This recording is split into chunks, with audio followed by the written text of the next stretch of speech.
Dr. Trudy Fleer here with the 5G Home Recovery Podcast. Let's discuss a very real existential threat to internet speed. It's a big one. Ready? T-Mobile Home Internet. It lags. Ugh. Now, what is lag? Lag is a delay in data being transmitted across the internet. For example, you're hitting that hot drop, the parachute cuts out, you've got an unsuspecting bot in your sights, and lag! You were actually eliminated 10 seconds ago. Nobody deserves that. So stop letting T-Mobile Home Internet ruin everything and switch to Xfinity. Learn more at xfinity.com/TMOFacts. Get ready, Ohio. FanDuel, America's #1 sportsbook, is coming to the Buckeye State. And to kick things off, you can get started with $100 in free bets as an early sign-up bonus. Plus, when you sign up today with promo code OhioSB, you'll be all set for when FanDuel goes live in Ohio. Then you can bet on all your favorite teams and all your favorite sports with $100 in free bets. Just download FanDuel's top-rated sportsbook app. It's safe, secure, and super easy to use. Ohio, this is your chance to get in on the action. Join today with promo code OhioSB. Make every moment more with FanDuel, official sportsbook partner of the NFL. 21 plus and present in Ohio. Bonus issued in non-withdrawable free bets that expire 7 days after FanDuel accepts its first real money sports wager in Ohio on 1/1/23. Unique user identity verification required. Offer ends on the go-live date. Restrictions apply. See terms at sportsbook.fanduel.com. Gambling problem? Call 1-800-GAMBLER.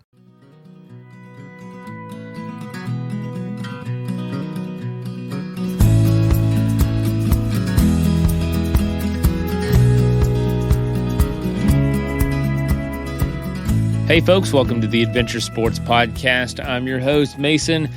Today we're talking about, this is just such a classic Adventure Sports Podcast interview. Whenever I have one of those just amazing conversations about an adventure that's so purely nuts, I often talk about it for a while. And after I recorded this episode, I was telling everybody around me about this. Imagine kayaking.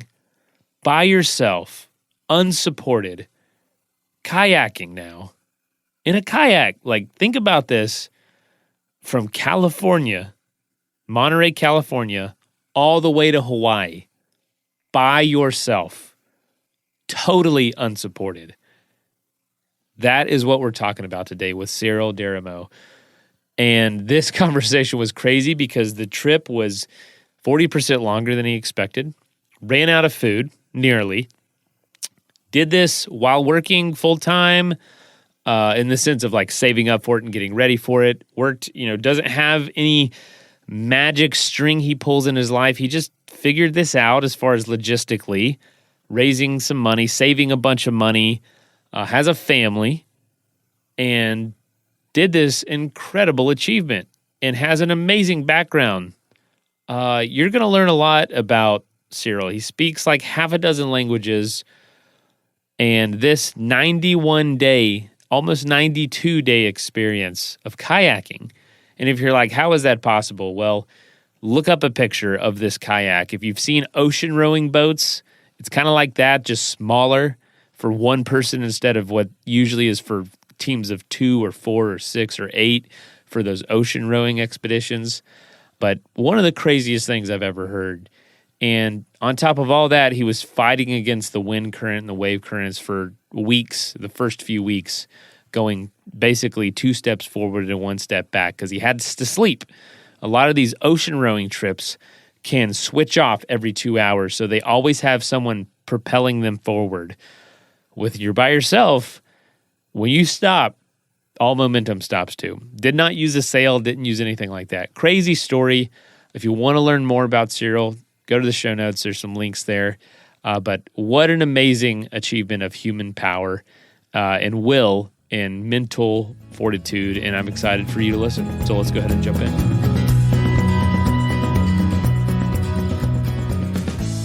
All right, folks, you heard a little bit about Cyril's story in the intro, but we're going to welcome him now. Cyril Derreumaux, welcome to the show. Thank you so much for inviting me in. I'm really happy. Yeah, absolutely. No, this is one of those stories that you're kind of itching to talk to you because this is like, I've never heard of anyone doing this. It's a first time. It's such a huge adventure. It was so long, 91 days, 92 days. and all the preparation and there's no guidebook for this for you. You have to figure all this out on your own. But the first question before we jump in, I always ask is, where are you coming from today? Because I see you're in a car. And then where is home for you if that's not the same place?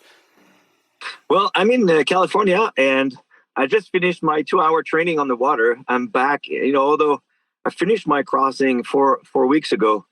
I just love to be on the water. So I had a sprint kayaking this morning, and it was with friends. Obviously, my lung capacity was not as good as I wish, but I'm in Sausalito, which is right on the north side of the Golden Gate Bridge in San Francisco.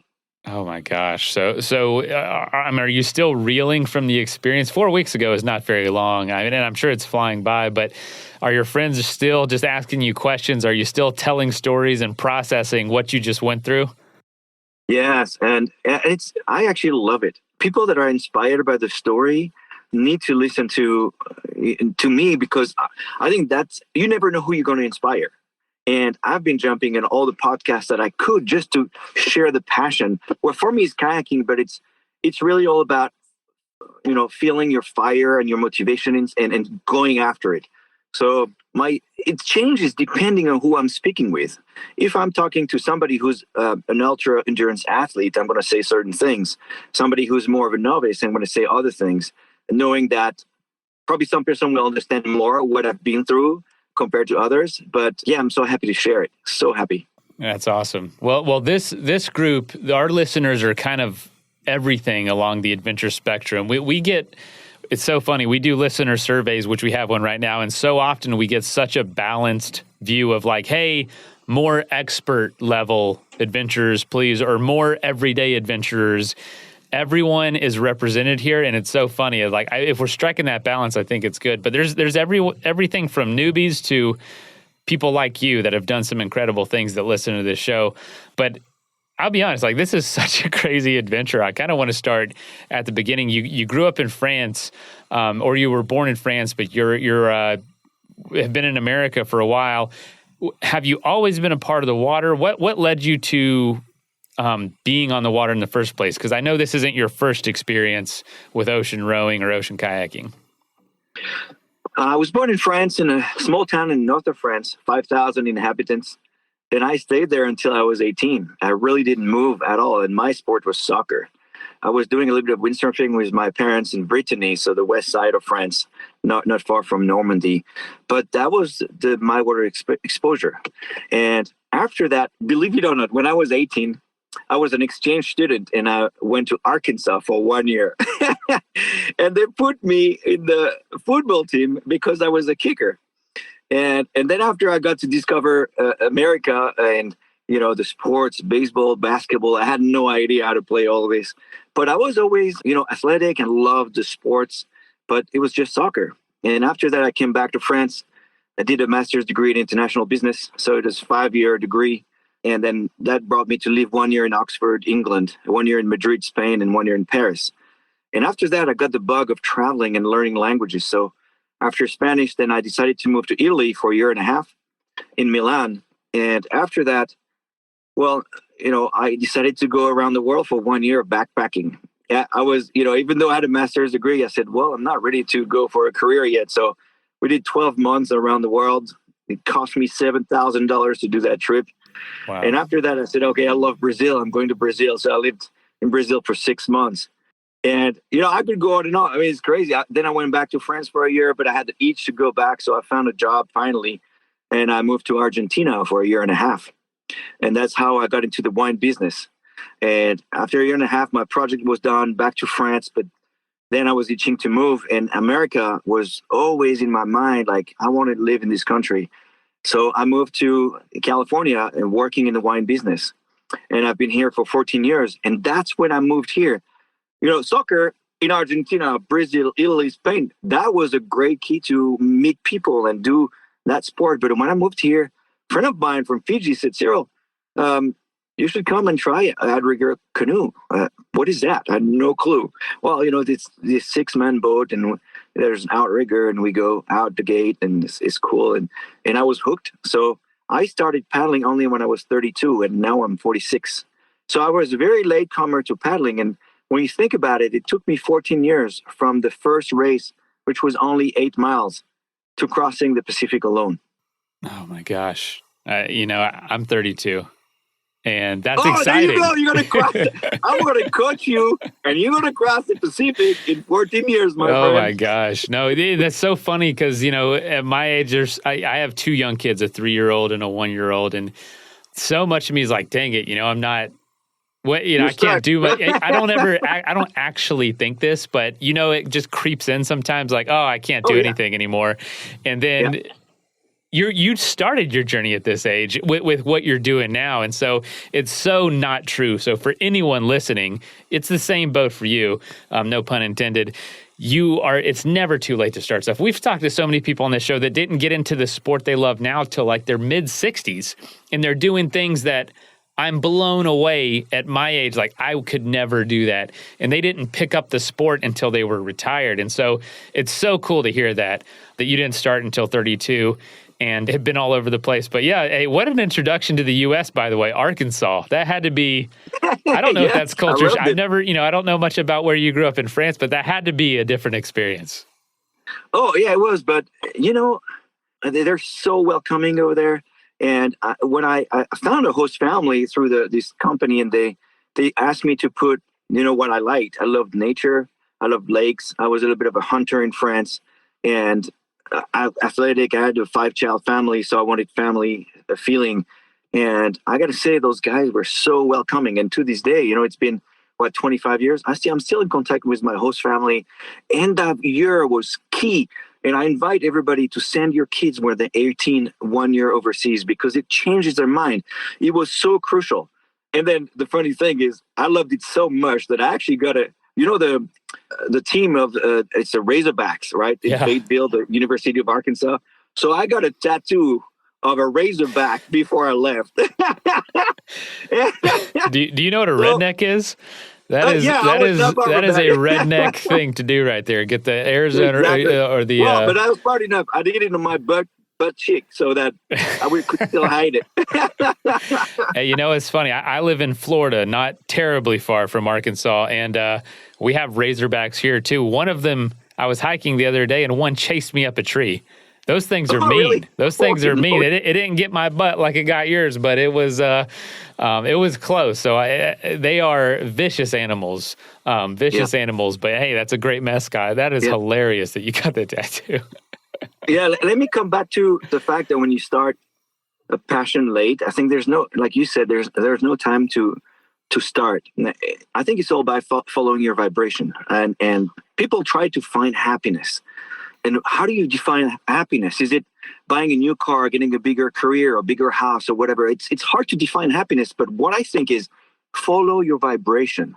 If you do something and you feel alive, you'll love it. Do more of it. Do it again and again. It doesn't have to be sports related. It could be just having your friends over. It could be going on a hike. It could be traveling overseas or listening to some music that you love. Find your vibration and follow that. And that's a key to what I've done the last 15 years. Yeah. Wow. I have to completely agree with that. Just following that thread of what makes you really feel alive. And it changes throughout your life too. I feel like the things that make me feel alive right now weren't the things 5 years ago even, or even a couple years ago. And it's definitely not the same things 10 years ago.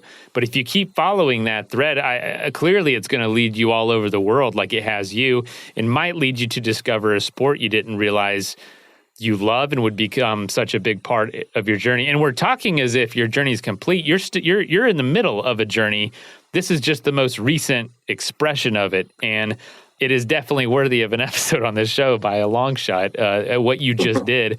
So tell us, so you discover, ocean rowing and being on the water at 32. And I know that you did a number of expeditions that kind of led to this point. But what are some of those highlights of what really got you into long distance ocean exploring? Yeah. So I started outrigger canoe paddling. So you paddle 15 strokes on one side, 15 on the other side. And after 6 months, I did the first race, which was 8 miles. And to tell you how much I didn't know anything about nutrition, I was just a soccer player or hydration.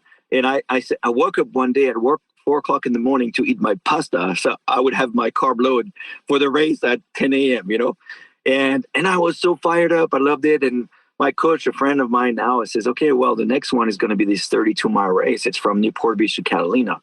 And it's a water change. You got to prepare. So I had 6 months to prepare. I was fired up. I started cycling, tried to see, okay, what the heart rate should be for this kind of adventure. How do I do like more 5 hours of consecutive workout, And then after I'd done that, I had a blast. And the next one is the Molokai Hoe.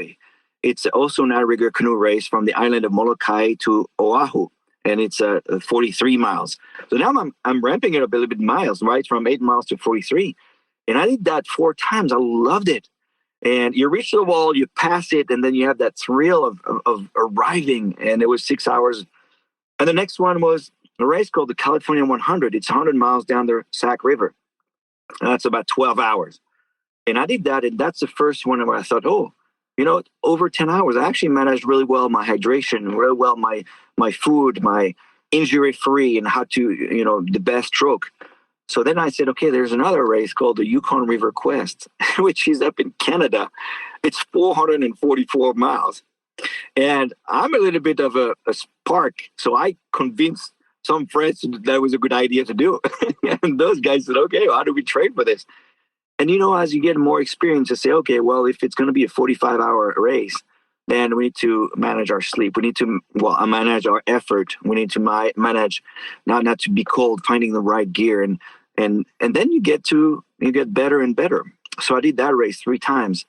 And then I stumbled upon this website that says you don't have to be a rower to cross an ocean rowing. And I had never rowed before. So the difference between paddling and rowing is a paddle, would be like a kayak, or a canoe would be also on one side, kayak would be both sides, right? And rowing would be going with oars backwards. So I never rowed before, but it's a beginner's mind. Say, well, that sounds pretty cool to cross an ocean. Well, it's going to take 40 days. Okay, how do you prepare for that? And I put together a team. I said, well, if I do it once in my life, I want to beat the record. I'm a little bit competitive that way. So we found a team one by one. First, there was Carlo from San Jose, California. He was an amazing rower, coach at UC Davis rowing. And then Carlo, my friend from Brazil, who was so good rower, and Fian from Iceland. And we got the team and we went for the record. We did that in 39 days. And I ended up I'm a normal guy. And I ended up in the Guinness World Record book. And then when I finished this, I said, okay, that's it. You rode 2 hours on, 2 hours off, all day, all night for 40 days. And I was like, this is too hard for me. That's it. I'm just going to go back to kayaking. So, and that was it for 4 years. And then, I'm a dreamer. I started to read other adventures of crossing ocean in a kayak. That was really seldom done. It's been only done 6 times compared to rowing an ocean, which is 600 times. So I kind of thought, okay, well, I've got the kayaking experience. I've got the navigation at sea. I've done it before. If I could build a boat and do it, that would be really cool. So I went on to try to do that. Wow. And you talked about ocean rowing. We've had ocean rowers on the show before. And if you haven't seen those boats, most people listening to the show probably have, because we've talked about it so many times. And this is the community that likes that kind of thing. It's the boat that has the cabins on either end, like storage on one end, cabins on the other. There's a flat kind of deck part where you row. But an ocean kayak is not like that. However, your kayak that you had made for this is almost kind of in between the two. It's like a narrower, smaller version of the ocean rowing vessel. Can you tell us about the boat itself? Because I don't think people are understanding. You kayaked this distance across the Pacific. You did not ocean row, which is, not common, but it's way more common than kayaking. Let's take a quick message break and hear from the folks that help make this show possible. Get ready, Ohio. FanDuel, America's #1 sportsbook, is coming to the Buckeye State. And to kick things off, you can get started with $100 in free bets as an early sign-up bonus. Plus, when you sign up today with promo code OhioSB, you'll be all set for when FanDuel goes live in Ohio. Then you can bet on all your favorite teams and all your favorite sports with $100 in free bets. Just download FanDuel's top-rated sportsbook app. It's safe, secure, and super easy to use. Ohio, this is your chance to get in on the action. Join today with promo code OhioSB. Make every moment more with FanDuel, official sportsbook partner of the NFL. 21 plus and present in Ohio. Bonus issued in non-withdrawable free bets that expire 7 days after FanDuel accepts its first real money sports wager in Ohio on 1/1/23. Unique user identity verification required. Offer ends on the go-live date. Restrictions apply. See terms at sportsbook.fanduel.com. Gambling problem? Call 1-800-GAMBLER. Dan, so glad we were able to meet today. Thanks for coming over. Whoa, what's that? Pretty awesome, right? It's my new FlexiSpot E7 Pro Plus standing desk. Goes from sitting to standing with the push of a button. I've been thinking about getting a desk like that. I have back pain from being in a chair all day, but I feel like they're either cheap and flimsy or crazy expensive. That's why I went with FlexiSpot. This desk is super sturdy, but totally affordable. The base is made of automotive-grade carbon steel. Sit on it. Oh, okay. Hey, this is cool. All right, I want in on one of these. Where do I find FlexiSpot? Just go to their website, flexispot.com, and go right now because they're giving an extra $80 off their already low prices. Go to flexispot.com and use code 80OFF to get an extra $80 off the E7 Pro Plus standing desk, backed by an industry-leading 15-year warranty. Don't wait. This special offer will not last long. Go to flexispot.com and use code 80OFF. That's FLEXISPOT.com. Go to flexispot.com now. The Wendy's $3 breakfast deal is here. Get a bacon or sausage, egg, and Swiss croissant, plus a small seasoned potatoes. That's a better breakfast for just $3 in 3 easy steps. 1, wake up. 2, get out of bed. And 3, head to Wendy's for your $3 breakfast deal. Choose wisely. Choose Wendy's $3 breakfast deal. Limited time only. Participating U.S. Wendy's during breakfast hours. Select a request $3 breakfast deal in order to obtain discount. Not valid for a la carte or combos orders. Price and participation may vary in Alaska and Hawaii. That is plenty of that for now. Let's get back into the episode. Yeah, there's a democratization of these adventures, and the rowing boat is really good for that because you're higher on the water, you have a really good stability, and you use the oars and the rowing technique, which is using the legs. Yep. So you can have a team of 3-4 people. Now, kayaking, you're much lower on the water. I could touch the water on both sides once I was sitting down, right? So I'm really close to the water, and that brings different challenges that any wave could swamp my cockpit. And because I'm only using paddles of kayak, then have less power, and the cabin has to be smaller. But I always wanted this to be an adventure, and I love life to the fullest. So there's no way I would risk my life, even though there's some risk that could be mitigated with a good preparation. But the first moment I spoke to the boat builder in England, his name is Rob Philo. He had built the boat before for another kayaker who did the North Atlantic. I said, okay, for me, safety is first. I don't care if the boat is a little bit slower. I want a boat that is completely seaworthy, that will be self-rightening in case of capsizing, and that would be literally insubmersible, that would not sink, right? So that was my criteria, safety first. I would be attached at all times. And, I've got 2 kids, and I love life again. So if I were to go on an adventure like this, that would be a long time at sea, completely alone, unsupported. I wanted to have the best tools. So tell us about this boat real quick. I'm looking at pictures of it right now. It's very small. The cabin, there's a picture of you, and it looks like a, when the dryer is overstuffed with clothes and it's just like pouring out. It looks like you're the clothes inside a dryer that you open up and you can barely fit in there. But maybe that's just the picture. You tell me there's a little cabin on the back, and I'm going to have pictures so people can visualize this, but there's times that you had to hide in there for days at a time to weather storms. What was in that cabin? How much room did you have? And what could you compare that to besides a coffin? So what I would say, it's a one-man tent, but one of those tiny little tents that you do if you go, bike packing, something super light, just the length of your body. Now, the producer who built the boat said, we have to make it as tiny as possible because you have to pull your weight. And if we make it bigger, then the wind is going to influence the boat and it's going to be harder to paddle. So we started to, brainstorm about how long it would be. I'm a 5'10", and we actually added a few inches to the feet, a few inches to the head, and that would be the length of the cabin. Now, what I did, I had crossed the ocean 6 years ago, so I knew what a cabin would like, but this is much smaller. And to adapt to it, there's only one way, to grow progressively. So what I did is, once I had the measurement, I'd build a wooden mock-up of this in my backyard, and I would spend afternoons in it on my computer working, or even spinning knives. My girlfriend would say, "What are you doing? You're 46. What are you doing in that backyard?" But that's passion talking, And what I did when I got the boat finally in California from England, and it was on the trailer, I slept on the boat on the trailer. And then I put the boat on the water on the dock, and I slept on it on the dock. And then I put it on the buoy in the bay, so there would be more waves, and I would sleep on it. And then it's like progressive. You adapt progressively to the conditions you have to live in. But yeah, that boat is amazing, man. It's got all the technology, solar panels, 2 lithium-ion batteries, so I have electricity and I can power all the equipment inside. The biggest is the water maker that is consuming quite a bit of energy, because I cannot carry as much water for this crossing. I had to make it along the way.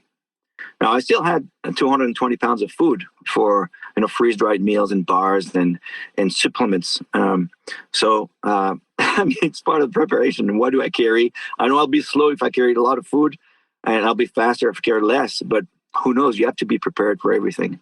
And that's the thing is this was completely unsupported from any outside source. It was 100% self-supported. So you had to take everything you were planning to bring, other than the water that you could desalinate on the way along the way, but everything else was right there. Tell us about moving this kayak, because a kayak weighed down can be, it takes a little bit of effort to get it going. What was it like paddling this thing? Was it just like trying to push a truck along the road? You know what I mean? Is it just that hard to get going? It's 800 pounds, fully loaded when I left. And a regular kayak would be, 60 pounds. So definitely the stroke would have to be different. At the beginning, it's really heavy. It's like, I would say, you can't really pull the kayak at the very beginning like you do a normal kayak. So I would go slowly. And then after the stroke would be like deep stroke and just pull the boat. But once it's like a little train. And once it's on the rails, there's good momentum. It tracks really well. And if you're lucky to have a little bit of a swell behind you, then you can, surf a little bit. You wouldn't really surf a wave, but it would give you a little bit of momentum. And wave after wave, then you could get going like this. When you started talking about this idea, first of all, how did your girlfriend react? How did your family react? And what was maybe the most common reaction to telling people what you were going to do? Well, the people that know me know that I'm very detailed. Well, first, I'm a dreamer, and if I have something in my mind, I was going to do it, and I'm going to do it. But I think I'm very detailed oriented, and I'm not going to go into something that I don't think I can do. And although the idea was appealing at first, there's a moment when you think, you believe in your core, then you can do it. And that's only then that you can do it. So it took me a year or two to read books and know more. And until I had that feeling that, okay, it's achievable for me, then only then did I start talking about it. And then you look at all the risk. Obviously, if you're separated from your boat, then, it takes a long time for people to come rescue you if you're in the middle. So I would reassure them by saying, I'll be attached at all times, even if it's completely flat. I'll have a really great team with me. I'll be knowing the boat inside out. And that means knowing the electricity. I need to be able to repair anything on the boat. I'll be working on the boat so I can repair epoxy and carbon fiber. And I'll spend some times on the ocean to know the boat, how the boat reacts and what I need to improve. Now, it was not easy because I've done a first attempt in 2021. And I had to be rescued. I lasted only 6 days. The first 3 days were good weather. I did good mileage, but then the weather changed suddenly, and I had a professional weather radar, and he didn't see that coming. But the wind started to pick up, and the 6th day, 3 days, I was stuck in the cabin. day and night. Sixth day, it was too big. I had an issue with my sea anchor, which is it's a parachute that you put at the back of the boat. And what it does after, the boat will be perpendicular to the waves so that you ride the waves in a safe way. Now, it was gusting 45 knots, so it was 35 knots of wind gusting 45. That's really big seas, 14-foot seas. And once I had the sea anchor issue, then my boat was sideways to the wave. And I thought it was, dangerous for my life. So safety first. I had a protocol in place to call the Coast Guards, and it came to pick me up. But I've learned a lot from that event. It was not easy because I had to learn my lesson and say, okay, what went wrong? Was it in my mind? Was it the boat? Was it my preparation in bad seas? And I had to really look at what I had to do the year after to be ready. That first attempt in 2021, did doubt creep in at all that like maybe I can't do this? No. Here's what happened. I actually thought I was ready, but I was not given a fair shot because the weather was not good. But the conversation that I had with Scott Donaldson, it's another paddler, he crossed the Tasman Sea from Australia to New Zealand. Right after, like a week after, I had a talk with him. And here's how it goes. He said, Cyril, okay, well, did you think you were prepared? And I said, well, yeah, I was prepared. Like the first 6 days were great. I was stuck in the cabin, but I didn't feel fearful. And it was like my cocoon. I felt great. Yeah, but Cyril, you were rescued. So do you think you were prepared? I said, well, when I got rescued, I had all the protocols. I did survival at sea training, I had a VHF training, so I could call the U.S. Coast Guards, and I had the right gear. I had the survival seat, I had the PFD, I had the strobe, I had the flares, I had the Yeah, but Cyril, you were rescued. So do you think you were prepared? And then I had to say, okay, I wasn't prepared. What? And he said, okay, Cyril, now we can start. Let's see. How can you prepare to bigger seas? You need to, I don't care if you sleep a month in calm seas, that's not going to get you prepared. You're going to have to go in bigger seas. So I went to Santa Cruz, and when the wind was blowing, it did 4 days and really hard winds. And, and then we started to say, okay, what can you improve on your boat? What can you do to your preparation that will improve, like maybe mentally? And that was key. And, he said, the ocean will always be there when you're ready. And I think, it's, you can read all the books you want, talk to all the people that have done it before, and even I've done it before because as a rower, I did it. There's nothing that can prepare you to that kind of weather and that kind of situation other than living it. So I really didn't see it as a failure. Like, to your question, did I feel bad? Yes, I did, because I had trained for 3 years for this, but I was not going to give up on the dream. Wow. Well, take us through that, the day you set off, all this preparation. And actually, when I was doing research for this, that is an interesting thing I came across, was how much you did face and how much went wrong and how much, just how many obstacles there were. Like the first attempt, only getting 6 days in before you had to be rescued. The second attempt, things like your electrical going out, missing a storm, missing a hurricane, just barely missing a hurricane. Oh, yeah. Despite all the prep and all the preparation, all the training, all the thoughtfulness, it was so like, wow, you really took it seriously, and all your experience. It just showed me just how narrow the window of opportunity was and just how challenging this was to actually do and how much longer it took than you expected. All that to say, my question is, what did it feel like to you when you set out on that first day, on that second attempt? Like, what's going through your mind? How do you feel? Are you nervous? Do you have a rush of adrenaline? Are you calm at this point because you've done it so many times? How are you feeling as you set out? Because I frankly wouldn't be able to sleep at least a week beforehand. So how are you feeling? The pressure the last 3 weeks is increasing. You're nervous and you're a little bit stressed because you're about to set off in an adventure that is going to be 2 or 3 months. And there's so many things that could go wrong. And having known that, I had to be rescued the first time increases also a little bit. But what I had decided between the first and the second attempt was actually to be less available for press and media in general. And here's my thought process. The first time, I'm an adventurer. I want to make a living out of it. So you need to have eyeballs. And I contacted all the press, and I wanted TV to be there because the sponsors will want to see eyeballs, right, on your adventure. And kayakers crossing ocean is so seldom that they actually came. But the first time, here's what happened. With the social media, it gives you a fake sense of achievement, because although we say the hardest on these projects is actually to get to the starting line, which is true, but the starting line is just the beginning. And when, the pier was flooded because there were so many people at the pier, friends on the first attempt, sending me good vibes to go, I kind of felt like a sense of, I had done it. But no, it's the beginning. So on the second attempt, I said, I told myself, okay, I'm going to ask myself a question every time I have to decide something. Is this going to help me reach success in Hawaii? So if you talk about social media, no, it's actually not going to help you because, it's just secondary. So no social media. Is the press going to help me reach Hawaii? No. Is spending more time on my boat, working on it? Yes. Is training 4 hours a day going to help me reach? Yes. So I had this one question.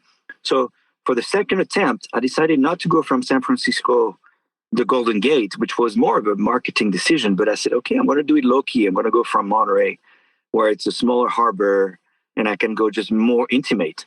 But both times, the stress was building up to the departure. And once I took off, and all the friends were, leaving on the chase boats and turn around, and that's it, you're alone on the ocean.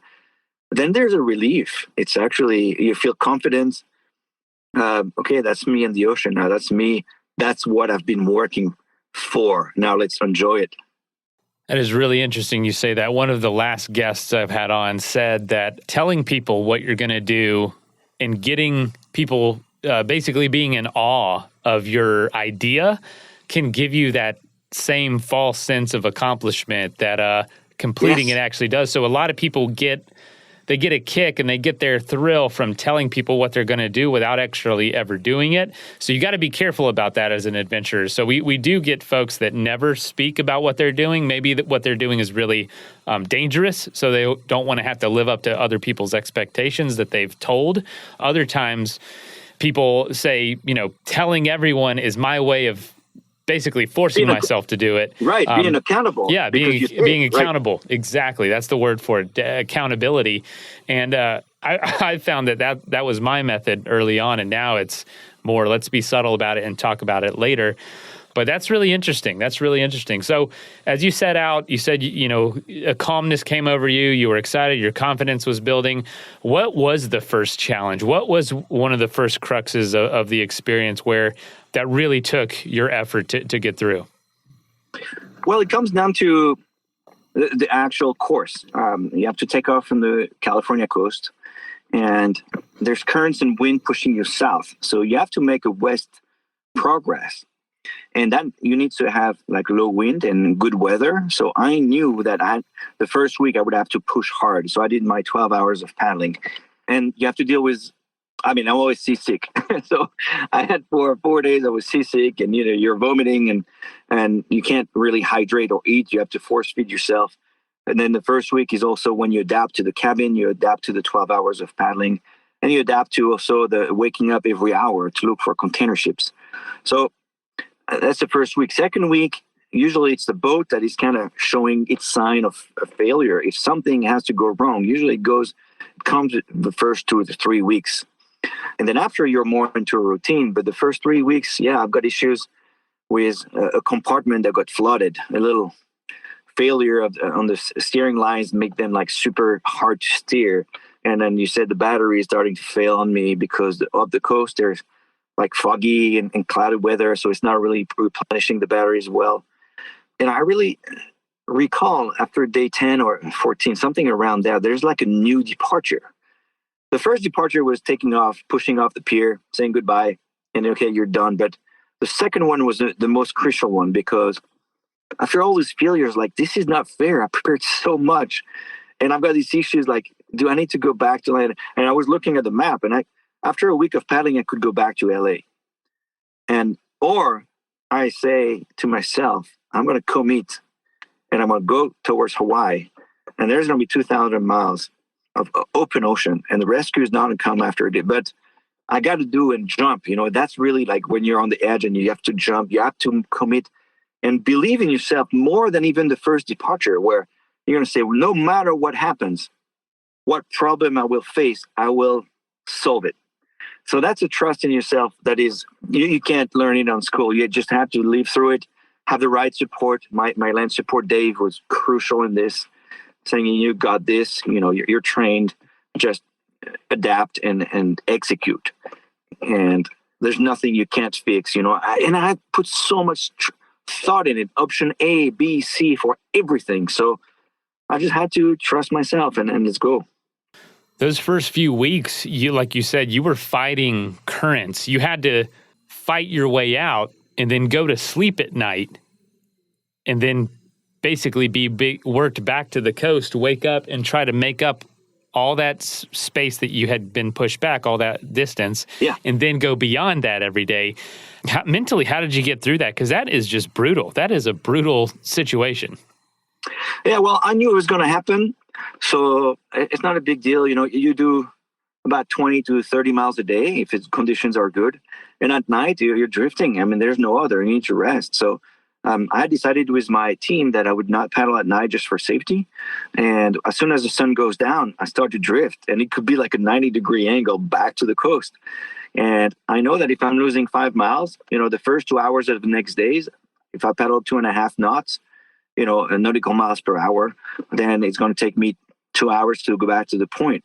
And that's part of it. Until, usually halfway point where the currents are more favorable and the swell and the wind. But it's part of the journey. The ocean is the master and there's no cussing against it. You just have to accept it.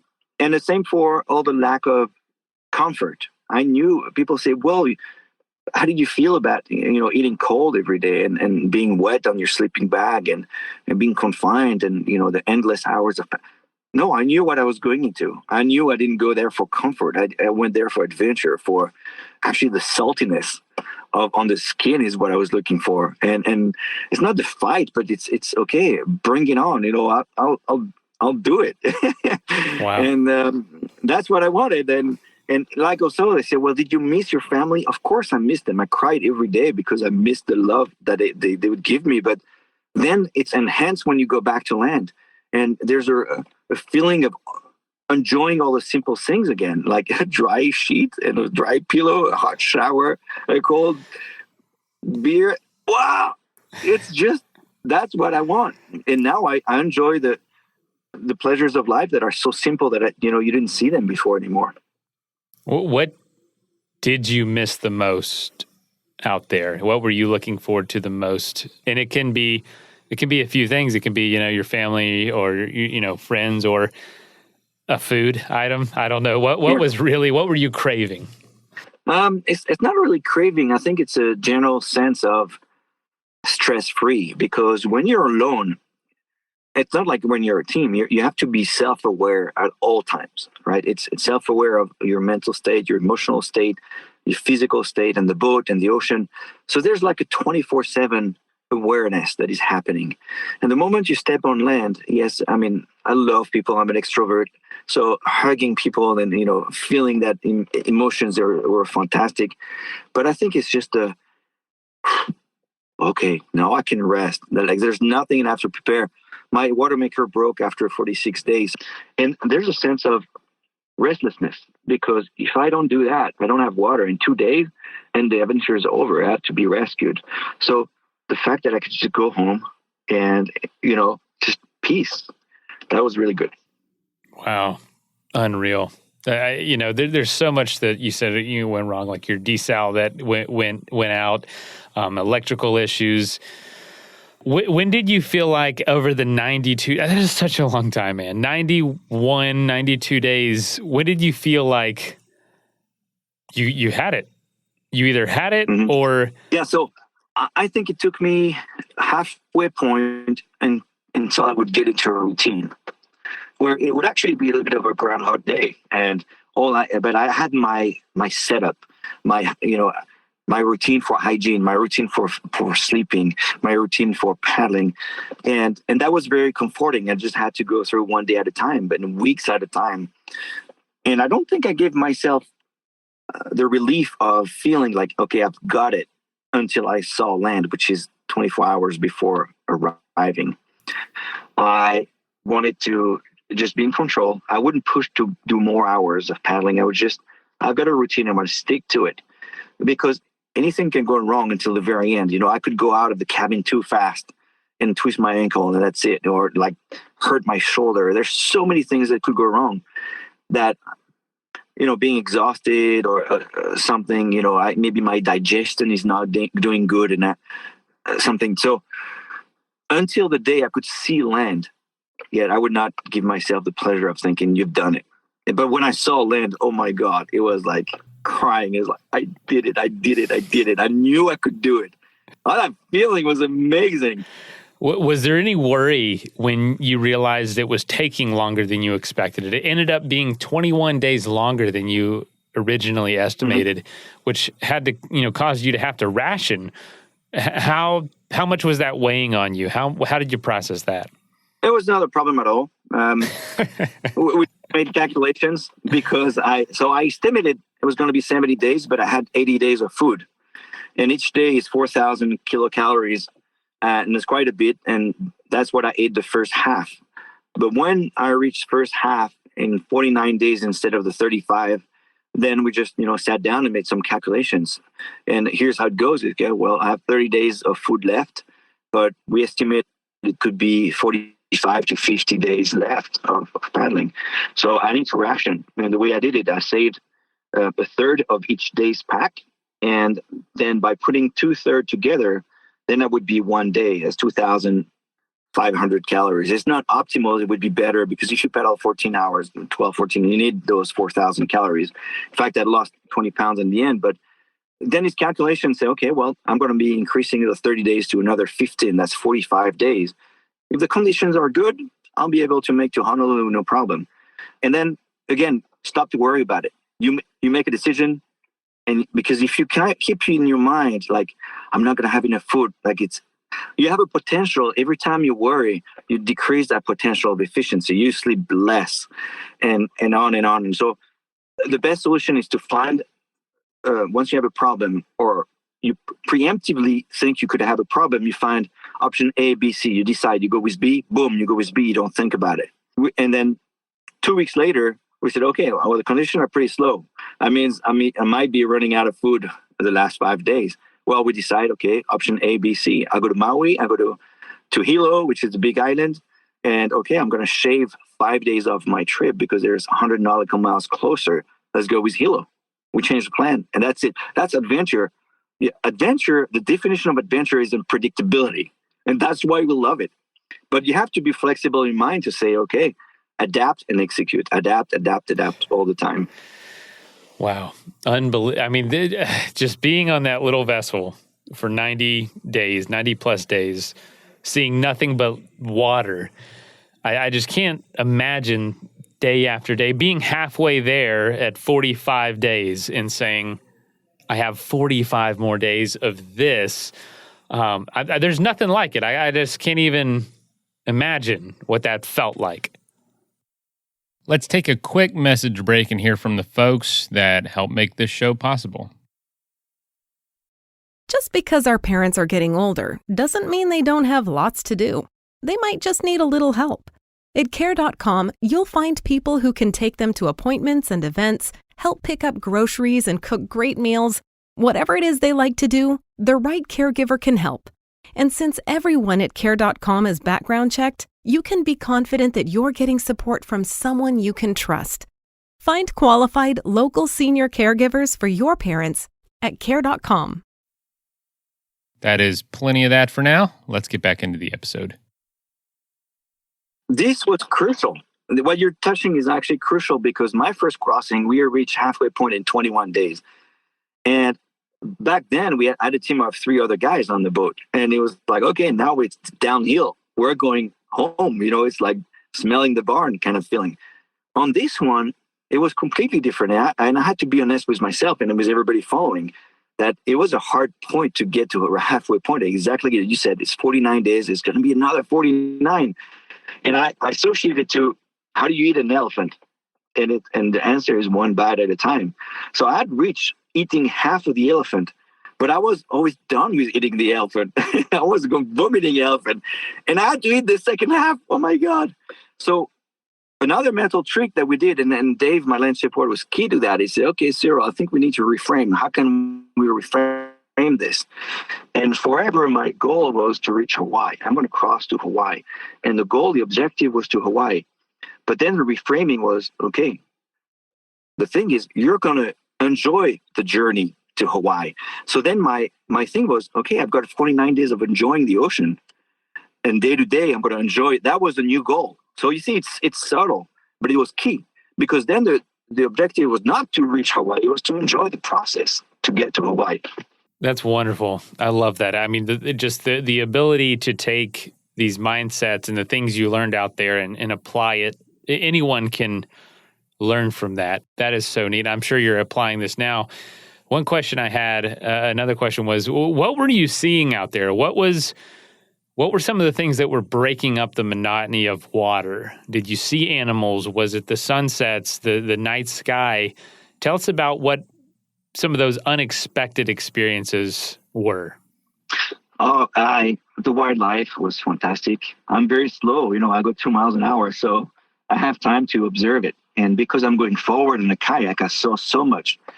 And I've got a special relationship with birds. Before I left, I went to see a tattoo artist in LA, and I explained to him like Polynesian kind of style tattoo. And I said, I'm going to cross the ocean. And he said, okay, well, there's a very strong understanding of the birds in the ocean, and they'll follow you, and they'll be, it's a good omen when you see, and they'll take care of you.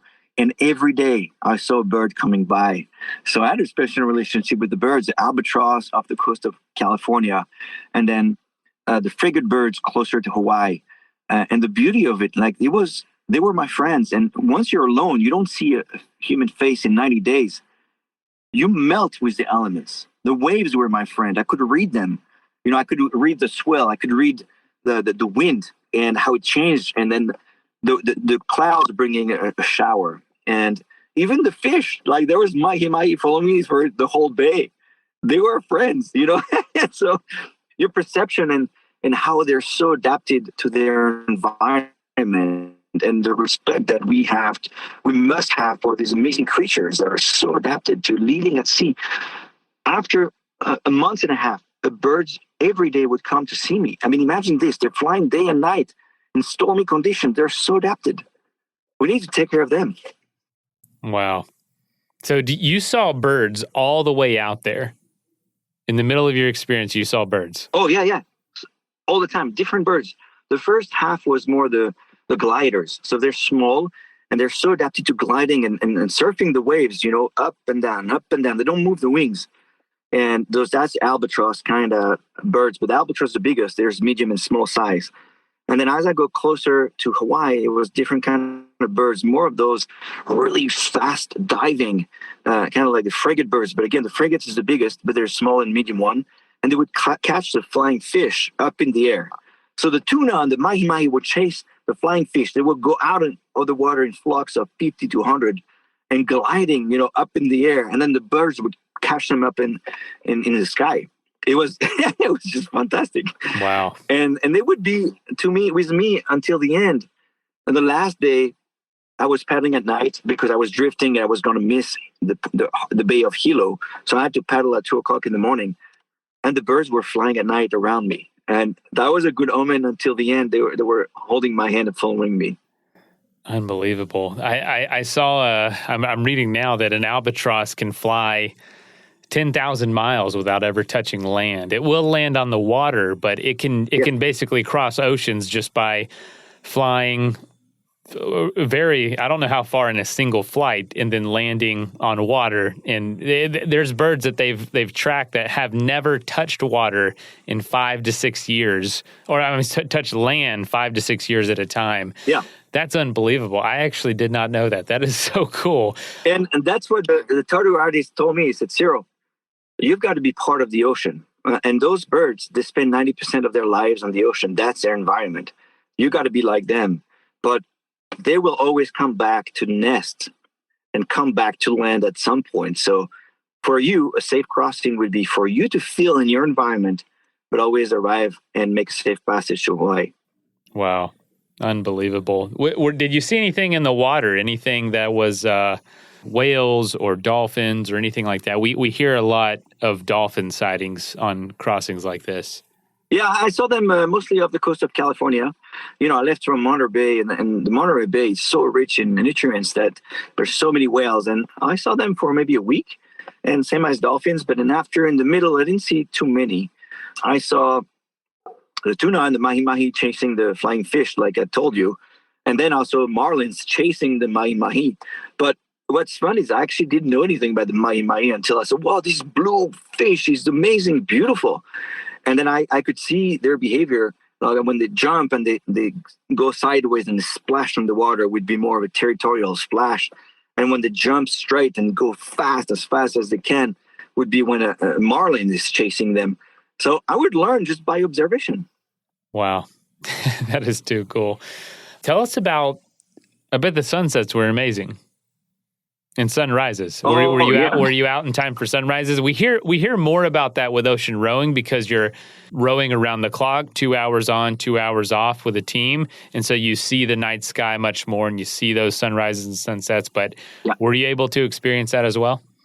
Yeah, I did see. I think it would be the second half. The first one was really like efficiency. I was exhausted, so I would go before night would fall, and I didn't really matter to see the sunset. But once I was better in the boat, then I would actually enjoy it. The second half, when I said it's all about the process, then I would eat my dinner and watch the sunset going down. I think 90 days is a long time. And the best is that there's 90 sunrise, 90 sunset, and they're non-polluted by lights. It's 360 degrees of sunrise. And you can't really describe it. You just have to live it. So everybody out there, just go and cross an ocean. Everybody. Well, tell me this. Was there anything, I know that there's a lot of talk about how polluted the earth is and the oceans especially, and I see that living on the coast. Did you see anything out there that was any sign of humans, whether that be trash floating? I've heard things like refrigerators or shipping containers that are floating, all the way to just other boats, anything like that of human existence. Yes, there's pollution, and it could be improved. Some days I would see 2 or 3 pieces. Some days I would not see any. I did see some big ones and smaller, medium ones. But I have to say that it's been improved since the last 6 years. 6 years ago, I saw much more microplastic every day. And this year I didn't see that many. So it's hopeful. It's not done yet. Everybody's doing an effort to not pollute the ocean, is doing a good job, and we have to keep at it because there's still a problem. But I'm hopeful because it's improving a lot. Wonderful. That is so neat. And as far as boats, I don't think you saw anyone else, did you? That was an issue the first 3 weeks because off of Los Angeles, there's so many container ships. Okay. I had the right equipment, so they would see me on their plotter, and I would see them. So if they were to come too close, I could call them on the VHF and say, "Hey, did you see me? I'm 7 meters long, and I'm going like so slow. Please make sure you don't hit me." But in the middle, I didn't see any container ships. I was actually happy to be talking to one that was coming 4 miles away, but I didn't see any human. And the funny story is, I wanted the first human that I saw after 3 months to be my girlfriend, and she was coming on a boat coming to see me. But before that, 2 fishermen came. And they came to say hi. And said, "What are you guys doing? You're ruining the whole thing. I want to see my girlfriend." But after that, it's good to see human. And then one of the posts I wrote was all about the love that we have for each other. And that's what I think pushed me to write a blog about human. We're all made of love, and that's how we feed each other. And that's the solution. And in some ways, I went into a more spiritual journey where big concept like fraternity and brotherhood started to come to my mind.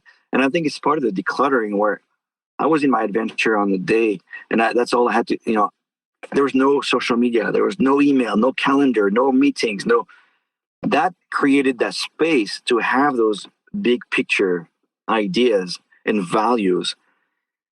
And pretty much I rewrote the song of John Lennon, Imagine, where, it's all brotherhood and love. And now it's funny, and people say, "Why did you do this crossing?" I didn't really know before I left, but the ocean gave me those answers where those values that I actually had before leaving came clear to me.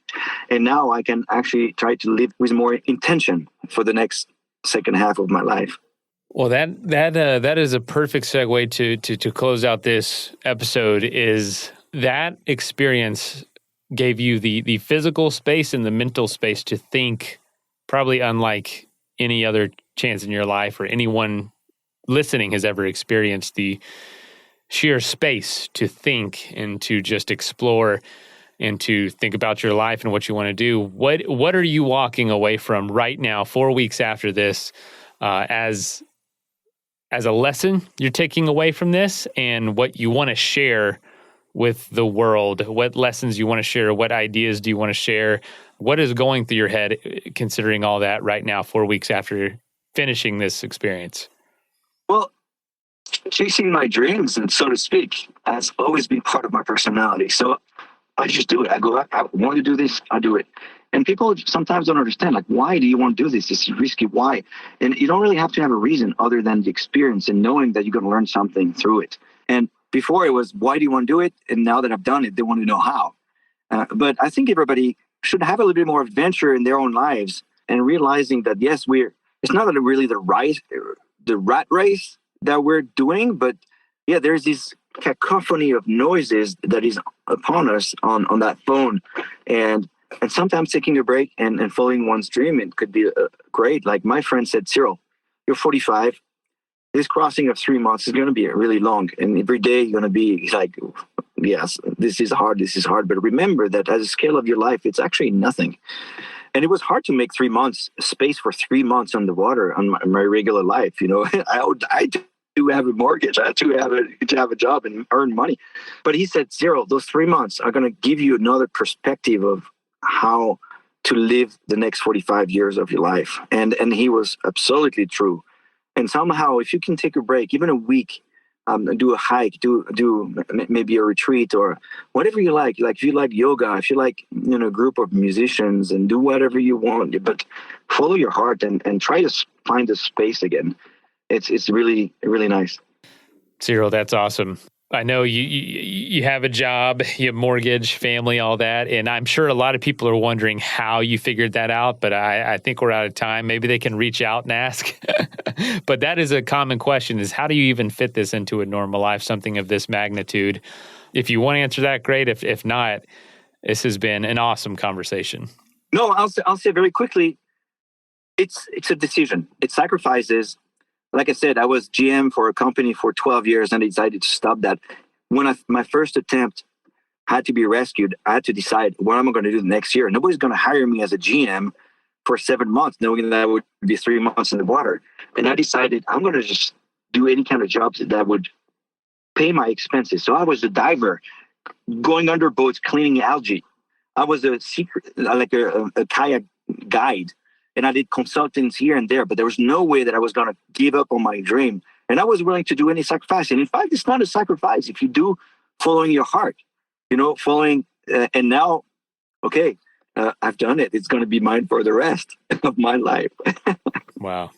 Awesome. Well, I can't wait to see what's next. And it might take some time to really process this, write a book, think about maybe if you want to ever do it. You don't have to do anything. I mean, you're living life, and it is so incredible. So, Cyril, thank you so much for telling your story. This is awesome. One of the most incredible adventures, one of the most daunting adventures I think I've ever heard of. So, yeah, thank you for joining us. My pleasure. Thank you for having me.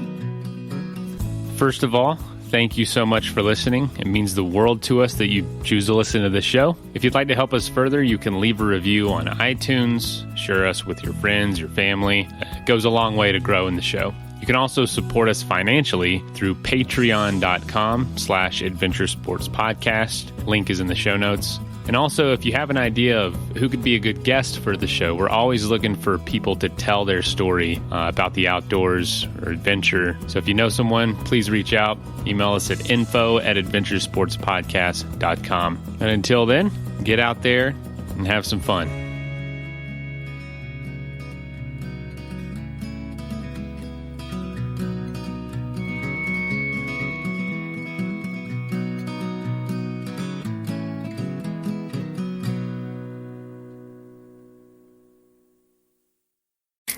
Hi, welcome to your neighborhood pharmacy. Hi, I've got a prescription for diabetes test strips. How much is the copay? Well, it depends on your type of commercial insurance and factoring in your yearly spend, subtracting the deductibles, also depending on your monthly allowance. Why can't there be a better option? Or you could try Contour Next test strips. A 35 count's only $19.99 over the counter and proven to be highly accurate. Go to contournext.com/radio to see if over-the-counter strips are a more affordable option for you. I think I'll try Contour Next. Venture X from Capital One is the travel card for people always asking, where next? You earn 10x miles on hotels and rental cars, and 5x miles on flights booked through Capital One Travel, and 2x miles on everything else you buy with Venture X. Plus, receive premium travel benefits like access to over 1,300 airport lounges. The Venture X card from Capital One. What's in your wallet? Terms apply. See CapitalOne.com for details.